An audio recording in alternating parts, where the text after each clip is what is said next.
Hello everyone, स्वागत है आपका पाठशाला ऋषिकेश के यूट्यूब चैनल पे।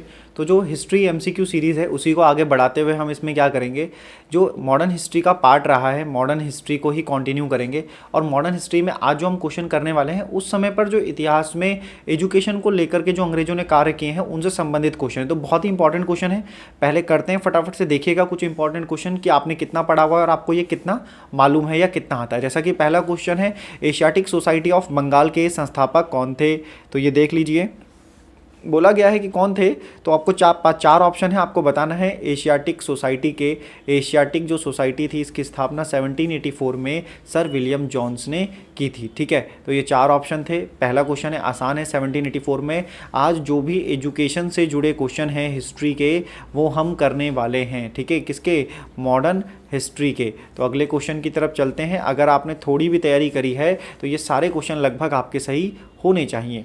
आइए, और प्रीवियस ईयर क्वेश्चन है तो इजी भी है। निम्नलिखित अंग्रेजों में से कौन था जिसने सर्वप्रथम भगवत गीता का अंग्रेजी में अनुवाद किया? चार ऑप्शन। अंग्रेजों में से कौन था जिसने सर्वप्रथम भगवत गीता का अंग्रेजी में अनुवाद किया? हिंदी से अंग्रेजी में अनुवाद किया। William Jones, Alexander Cunningham, Charles Wilkins या सन जॉन मार्शल। ठीक है, तो बहुत ही आसान क्वेश्चन है, चार्ल्स विलिकिंस इसका आंसर हो जाएगा। और ये बात है जब वॉरेन हेस्टिंग्स हमारे यहाँ गवर्नर थे, गवर्नर जनरल थे। वॉरेन हेस्टिंग्स ने क्या किया?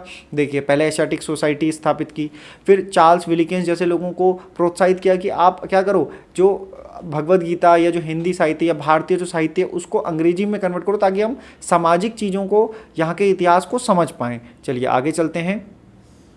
ब्रिटिश सरकार के किस अधिनियम ने सबसे पहली बार भारत में शिक्षा के लिए 1 लाख रुपए दिए थे? है ना, भारत में शिक्षा के लिए 1 लाख रुपए दिए थे।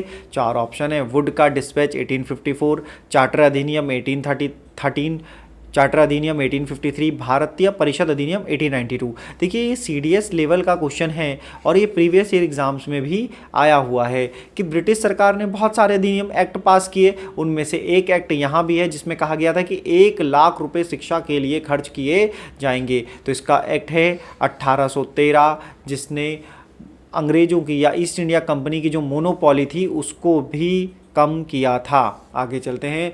वुड डिस्पैच के बारे में निम्नलिखित में से कौन सा कथन है? देखिए, वुड डिस्पैच जो आपको मिलेगा ना, 1854 की बात है जब वुड डिस्पैच आया है। बहुत ही इंपॉर्टेंट है एजुकेशन के मामले से, तो मैं इसके लिए डिटेलिंग भी लाया हूँ और इसके ऑप्शन भी कुछ इस तरीके से कि आप समझ करके पढ़ पाओगे। जैसे पहला क्वेश्चन है, सहायता अनुदान व्यवस्था ग्रांट्स इन एड शुरू की गई, विश्वविद्यालयों की स्थापना की सिफारिश की गई, शिक्षा के सभी स्तरों पर शिक्षण माध्यम के रूप में अंग्रेजी की सिफारिश की गई। तो ये तीनों बातें आपने पढ़ ली होंगी। चार ऑप्शन आपके पास हैं। आपने अगर वुड डिस्पैच को पढ़ा है तो ध्यान से देखिए और क्वेश्चन करने की कोशिश कीजिए।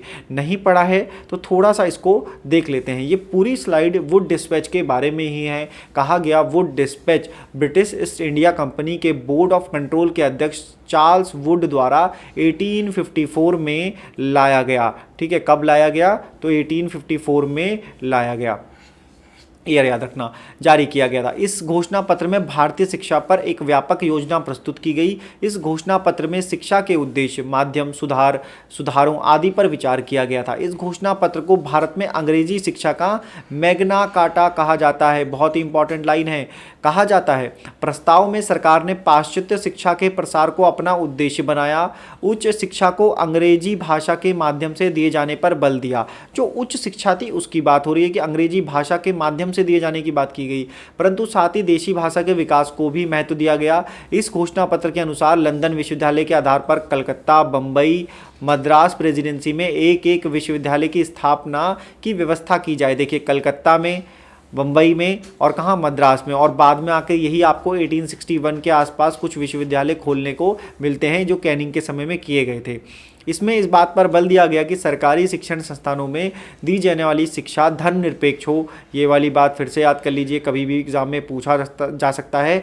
शिक्षा के क्षेत्र में निजी प्रयत्नों को प्रोत्साहित करने के लिए अनुदान सहायता ग्रांट इन एड की पद्धति को चलाने की सिफारिश की गई। अब आते हैं, अगर आपने पढ़ लिया है, स्क्रीनशॉट ले लिया है, तो अगले क्वेश्चन की तरफ आते हैं और आप इस क्वेश्चन को देखिए। तो देखिए, इसमें जो तीसरा स्टेटमेंट है कि शिक्षा के सभी स्तरों पर, ये लिखा हुआ है ना, सभी स्तरों पर शिक्षण माध्यम के रूप में अंग्रेजी की सिफारिश चॉइस की गई तो ये तो बिल्कुल गलत है, तो 3 वाला ये गलत हो गया, ये गलत हो गया, ये गलत हो गया, 1 और 2 इसके बिल्कुल सही आंसर हैं। आगे चलते हैं। अगर आप ये स्लाइड का स्क्रीनशॉट लेना चाह रहे हैं तो मैं इसे थोड़ा सा क्लियर कर देता हूँ और आप इसे स्क्रीनशॉट ले पाएंगे। आगे चलते हैं नेक्स्ट क्वेश्चन की तरफ। हंटर कमीशन की रिपोर्ट में विकास पर विशेष जोर दिया गया। हंटर कमीशन, अब आप देखोगे भाई, आप तो सुनोगे कि हमने तो सुना था कि हंटर कमीशन जो है वो जलियांवाला बाग के लिए आया था, जलियांवाला बाग के टाइम पे आया था, या जलियांवाला बाग के लिए आया था कि वहाँ की जांच की जाएगी क्या हुआ। लेकिन देखो एक हंटर कमीशन जो था वो 1882 1883 के ड्यूरेशन में भी आया था, ठीक है। तो उस समय पर उसका जो टारगेट था या जो उसकी सोच थी कि हंटर कमीशन किस लिए आया है, तो वो लाया गया था प्राथमिक शिक्षा के लिए। देखो ध्यान देना, 1882 और 3 की बात है। हंटर कमीशन उच्च शिक्षा के लिए नहीं था, बालिकाओं की शिक्षा के लिए नहीं था, बल्कि प्राथमिक शिक्षा के बारे में बात की गई थी। सैडलर आयोग संबंधित है, तो जैसा कि हम जान रहे हैं कि हम शिक्षा से बात कर रहे हैं तो आपको याद आ जाएगा कि आप सैडलर आयोग याद रख पाएँ, तो इसे हम कर देते हैं सैडलर आयोग 1917, ठीक है। 1917 की ये बात है जब सैडलर कमीशन आया था। आगे चलते हैं। भारत में आधुनिक शिक्षा प्रणाली की नींव किससे पड़ी? जो आधुनिक शिक्षा प्रणाली है उसकी नींव किससे पड़ी? 1813 से, 35 से, 82 से, 54 से। 4 ऑप्शन आपके पास है, ध्यान से पढ़िए और इस आंसर को करिए। अगर आप इसे कर पा रहे हैं तो आप समझ जाइएगा कि आपका जो लेवल है पढ़ाई का बहुत ही अच्छा है और अब सिलेक्शन दूर नहीं है। मेकाले के मिनट से देखिए, लॉर्ड मेकाले जो हैं भारत में अंग्रेजी शिक्षा के जनक के रूप में जाने जाते हैं। उन्होंने ही 1835 में लॉर्ड मेकाले ने एक मेकाले मिनट लेकर के आए जो भारत में शिक्षा की प्रणाली की नींव साबित हुआ। आगे चलते हैं। किसके सतत प्रयत्नों से बंबई में प्रथम महिला विश्वविद्यालय की स्थापना की गई? प्रथम महिला कहाँ पर किया जा रहा है? बंबई में किया जा रहा है प्रथम महिला विश्वविद्यालय की। 4 ऑप्शन है, दयाराम गिंडुमल, महादेव, गोविंद रनाडे, डी.के. कर्वे, रमाबाई। 4 ऑप्शन है। इसके बारे में भी आपको थोड़ी सी एक्स्ट्रा जानकारी हम देते चलते हैं। क्वेश्चन अगर आपने पढ़ लिया है तो आप इसको थोड़ा सा ट्राई कर सकते हैं कि डी.के. कर्वे के सतत प्रयत्नों से वर्ष 1916 में बंबई में प्रथम महिला विश्वविद्यालय की स्थापना हुई। ये वाली लाइन आगे आप पढ़ते चलोगे तो आपको पता चलेगा कि ये महाराष्ट्र के समाज सुधारक थे, ठीक है, बहुत ही बढ़िया बात है। इन्होंने विधवा विवाह प्रतिबंध निवारक मंडली की भी स्थापना की। 1896 में उन्होंने पूना में विधवा गृह की भी स्थापना की। इसी तरह से अगर आप ये वाली लाइन पढ़ लोगे तो डी.के. कर्वे के बारे में ये क्वेश्चन और ज़्यादा इंपॉर्टेंट आपको नजर आएगा कि क्या हुआ। डी.के. कर्वे जी को 1958 में भारत रत्न दिया गया। अब क्वेश्चन की तरफ आते हैं तो क्वेश्चन में कुछ बचा नहीं, सीधा सीधा आंसर ये हो जाएगा। स्क्रीन थोड़ी सी क्लियर कर लेते हैं, कभी कभी आप लोग स्क्रीनशॉट लेना चाहो तो ले सकते हो, ठीक है। आगे चलते हैं नेक्स्ट क्वेश्चन की तरफ। डी.के. कर्वे वाली बात हमने कर ली है। बनारस हिंदू विश्वविद्यालय का शिलान्यास निम्न में से किसने किया था? तो कल या परसों भी हम लगातार क्योंकि हिस्ट्री कर रहे हैं तो क्वेश्चन तो घूम फिर के कहीं ना कहीं आएगा ही, और मैं एडिशनल फैक्ट दे रहा हूं।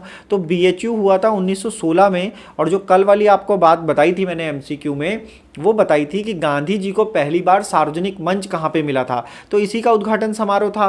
तो शिलान्यास निम्न में से किसने किया था, मतलब नींव वगैरह किसने रखी थी? जैसे आज भी मोदी जी, राजनाथ सिंह या डिफेंस मिनिस्टर या अमित शाह जो हैं ये कुछ ना कुछ नींव रखते हैं किसी ना चीज़ की, किसी प्रोजेक्ट की, है ना। तो उसी तरह से ये बीएचयू की भी बात है 1916 में। 4 ऑप्शन है। तो अगर आपको उस समय के वायसराय याद होंगे, उस समय के वायसराय याद होंगे 1916 के लॉर्ड हार्डिंग, तो आप इस क्वेश्चन का आंसर बहुत आसानी से बता पाओगे।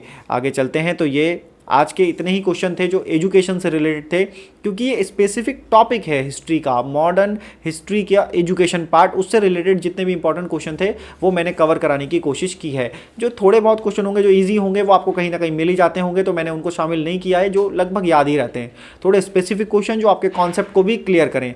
तो धन्यवाद ये वीडियो देखने के लिए। आप हमें social networking site Facebook, Instagram, Telegram और यूट्यूब पर फॉलो कर सकते हैं। सब्सक्राइब हमारे चैनल को कर सकते हैं और वीडियो को लाइक कर दीजिए अगर आपको ये वीडियो पसंद आ रहा है। तो ऐसी ही एमसीक्यू सीरीज़ के लिए आप हमारे साथ बने रहिए, है ना। आज के लिए धन्यवाद, थैंक यू।